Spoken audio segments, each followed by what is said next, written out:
Welcome to the channel. In this video, we are going to discuss a chapter of EVS and the name of the chapter is Poonam's Day Out.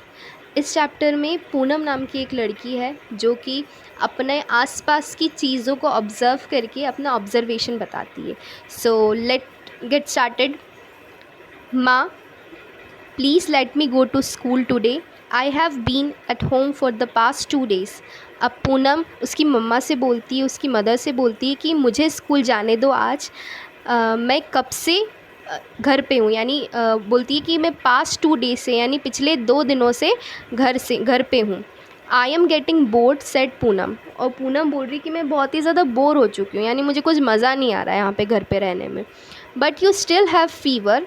अब उसकी mother बोलती है कि भाई तुम्हें अभी भी फ़ीवर है. Go outside and lie down on the cot, replied माँ. उसकी माँ ने बोला कि बाहर जाओ और कॉट पर लेट जाओ. कॉट क्या होती है? जिसे हम खटिया वगैरह बोलते हैं ना, चारपाई जिसको बोलते हैं वो. Poonam fell asleep on the cot. और पूनम उस कॉट पे सो जाती है. सडनली अचानक से क्या होता है, something fell on her face. उसके चेहरे पे कुछ गिर जाता है. Poonam woke up at once and touch her cheek. अब पूनम की नींद खुलती है जो उसके चेहरे पे गिरा हुआ रहता है. फिर पूनम क्या करती है, अपने चीक को, अपने गालों को टच करती है और बोलती है, oh no, whose mischief is this. कि नहीं, ये किसकी शैतानी है. मिसचीफ का मतलब होता है शैतानी करना. इज़ इट क्रो और the pigeons? It seems it's the crow. अब वो बोलती है क्या ये क्रो ने करी है या पीजन ने करी है, यानी कबूतर ने करी है. ये मिसचीफ, ये शैतानी तो क्रो की लगती है. अब यहाँ पे उसके चीक पर जो उसका पूप रहती है वो गिर जाती है. शिट जो जिसको हम बोलते हैं, पूनम के चीक के ऊपर वो गिर जाती है. और वो बोलती है कि क्या ये कौवे की है या फिर पीजन की, दोनों में से एक की हो सकती है. लेकिन उसको ज़्यादा लगता है कि भाई ये क्रो की है. अब यहाँ पे पूनम डिफरेंट जो एनिमल्स हैं उसको देखती है. जैसे यहाँ पे पीजन दिखाई दे रहा है, यहाँ पर एंट्स दिखाई दे रही है, मंकी दिखाई दे रहे हैं, स्क्वायरल है और क्रो है और बहुत सारे यहाँ पे एनिमल्स हैं. अब यहाँ पे आपको कुछ बोला गया, क्वेश्चन दिया गया. Poonam looked up. पूनम ने देखा. She saw many animals on the tree. अब पूनम ने उस ट्री पे बहुत सारे एनिमल्स देखे. जैसे मैंने आपको बताया था यहाँ पे बहुत सारे एनिमल्स हैं, तो उन्होंने सारे एनिमल्स देखे. Which animal can you spot on the tree? आप कौन से एनिमल को स्पॉट कर सकते हैं इस ट्री में, उसके नाम आपको यहाँ पे जो ब्लैंक स्पेस दे रखा है वहाँ पर लिखने हैं. Okay, so let's move. Poonam picked up the leaf from the ground and wipe her cheek with it. अब पूनम ने क्या कहा, जो उसके गाल पे जो पूप गिरी हुई थी उसको साफ़ करने के लिए उसने एक लीफ यानी पत्ती को उठाया ग्राउंड से और उसने wiped her cheek with it. अपना जो गाल था वो साफ़ किया उस पत्ती की मदद से. बट हर चीक वो स्टिल स्टिकी. लेकिन उसका जो चीक था, उसके जो गाल थे वो अभी भी स्टिकी थे, यानी चिपचिपे थे. मतलब वो पूरी तरीके से वो निकली नहीं थी. शी थॉट, उसने सोचा था, late me go and wash my face in the near by pond.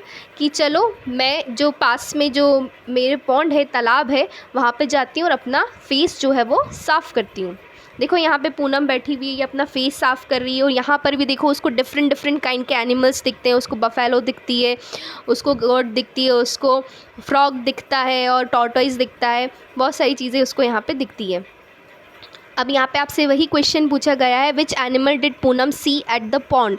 कि पूनम ने कितने एनिमल्स को देखा, वो आप यहाँ पे ब्लैंक स्पेस में लिख सकते हो. जैसे बफेलो है और फ्रॉग है, टॉर्टोइज़ वगैरह, ये सब. ठीक है, अब नेक्स्ट है, ये आपको एक्टिविटी दी गई है, can you act like the animals in the pond. कि आप जो एनिमल्स दिखे गए हैं पॉन्ड में, आप उनकी तरह एक्ट कर सकते हैं, यानी उनकी नकल कर सकते हो. Which animal makes what kind of sounds and movement. और कौन कौन से एनिमल्स किस तरीके के साउंड यानी आवाज़ें रहती हैं उनके, किस तरीके के मूवमेंट रहते हैं, वो चलते कैसे हैं.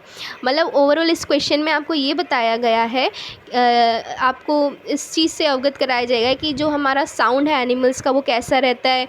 ठीक है, और उनके मूवमेंट, वो चलते कैसे हैं, ये सब के बारे, इस क्वेश्चन का मकसद यही है आपसे पूछने का.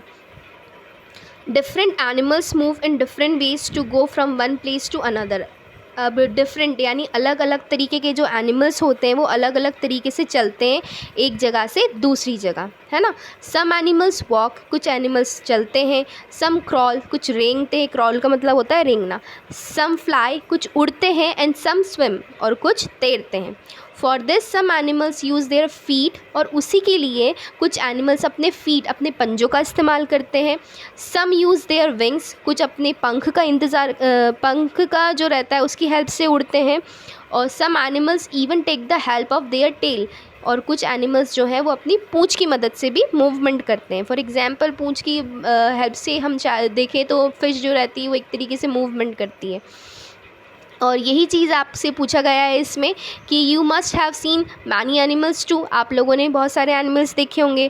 अब आपको लिखना है कि ऐसे कौन से एनिमल्स है जैसे जो फ्लाई कर सकते हैं यानी जो उड़ सकते हैं। जैसे आप बोल सकते हो पैरट है, और कोई सी भी बर्ड्स का यहाँ नाम लिख सकते हैं जो आपने देखी है। ओके, कैन क्रॉल, और रेंगता कौन है, रेंग कर कौन चल सकता है। जैसे फॉर एग्जांपल स्नेक है, स्नेल है, और लिजर्ट है, ये सब क्रॉल करते हैं, है ना। कैन वॉक, कोई चल सकता है, जैसे हमारी काऊ है, गॉट है, ये सब चल सकती है। हॉप का मतलब क्या होता है, हॉप का मतलब होता है यहाँ पे कूदना, ठीक है। जैसे फॉर एग्जांपल फ्रॉग है वो भी हॉप करता है, बर्ड है वो भी हॉप करती है।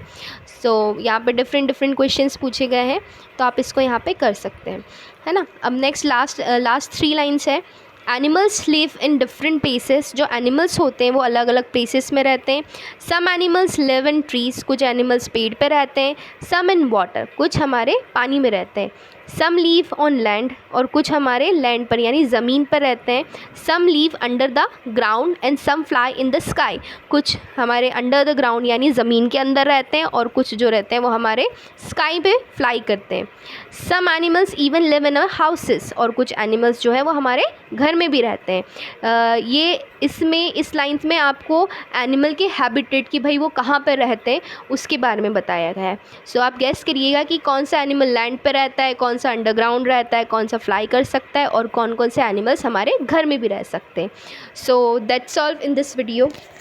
Thank you so much.